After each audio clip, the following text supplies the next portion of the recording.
আমাদের মতো মধ্যবিত্ত পরিবারের ছেলেগুলো কখনো বাবার কাছে কিছু আবদার করতে পারে না। কিভাবে সবার আবদার পূরণ করতে হবে সব সময় সেই চিন্তাই করতে হয় আমাদের। কেরিয়ার আর পরিবারের অজুহাত দিয়ে ভালোবাসার মানুষটাও ছেড়ে চলে যায়, কিন্তু পাশে থেকে কেরিয়ার বানাতে কেউ সাহায্য করে না। এক সময় মনে করতাম কাউকে ভুলে যাওয়া খুব কঠিন, কিন্তু আজ বাস্তবের সামনে দাঁড়িয়ে বলছি ভুলে যাওয়া নয়, একজন মানুষকে চেনা বড় কঠিন। মধ্যবিত্ত ঘরের ছেলেদের পকেট ভর্তি টাকা থাকে না, কিন্তু মাথা ভর্তি থাকে টেনশন।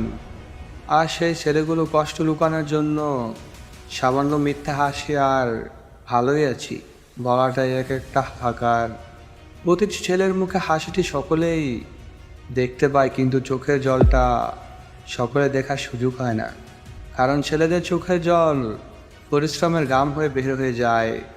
কোনো মধ্যবিত্ত পরিবারের ছেলেদেরকে উপন্যাসের বই কিনে পড়তে হয় না, কারণ তারা নিজের জীবন উপন্যাস নিজেই এক একটা বাস্তব চরিত্র শুরু। একটা ছেলে জীবনের সবচেয়ে বড় ভুল হলো প্রতিষ্ঠিত না হয়েই কাউকে নিয়ে স্বপ্ন দেখা।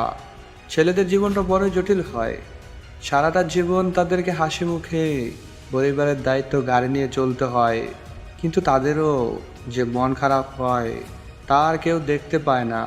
ছেলেদের মনে হাজারো দুঃখ থাকলেও তারা মুখে একরাশ হাসি ফুটিয়ে রাখে, আর ভালো না থেকেও বলে হ্যাঁ আমি ভালো আছি। ছেলেরা হয়তো গভীর রাতে একাকিত্ব কেঁদে বালিশ ভিজিয়ে ফেলে, কিন্তু সকালে উঠে আবার সেই হাসি মুখে পথ চলতে শুরু করে।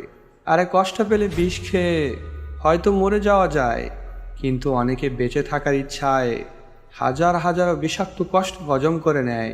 হ্যাঁ, এটাই ছেলেদের জীবন। টাকার জন্য যে ছেলেটার প্রেমিকা তাকে ছেড়ে চলে গেছে, সেই ছেলেটি বেঁচে থেকেও মৃত্যু উপলব্ধি করতে পেরেছে।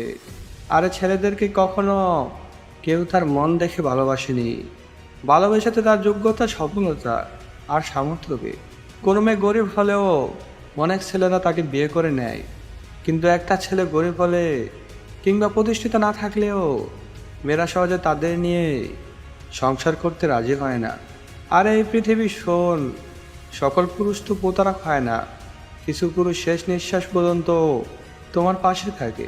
ছেলেরা কখনো প্রিয়জন হয় না, বরং তারা মৃত্যুর আগ পর্যন্ত সকলের প্রয়োজন হয়ে থেকে যায়। আবার প্রয়োজন মেটাতে না পারলে সে আর কারোর বন্ধু হয়ে থাকতে পারে না। বুকের ভেতর কষ্টে পাহাড় রেখে মুখে ভাজে হাসি আবাদ করতে হয়, কারণ ছেলেদের কাঁদতে নেই। এক হৃৎপিণ্ড পরিমাণ দুঃখকে ডেকে ঝকঝকে তাতে হাসির চাষ করতে হয়, কারণ ছেলেদের যে কাঁদতে নেই। ছেলেরা কি কাঁদে না? ছেলেরাও কাঁদে, তবে তাদের বোবা কান্না কেউ দেখে না। ছেলেদের কান্নায় জল গড়িয়ে পড়ে না, ছেলেদের কান্নায় কারো হৃদয় নড়ে না। ছেলেরা লুকিয়ে কাঁদে, তাদের কান্নায় শব্দ থাকে না।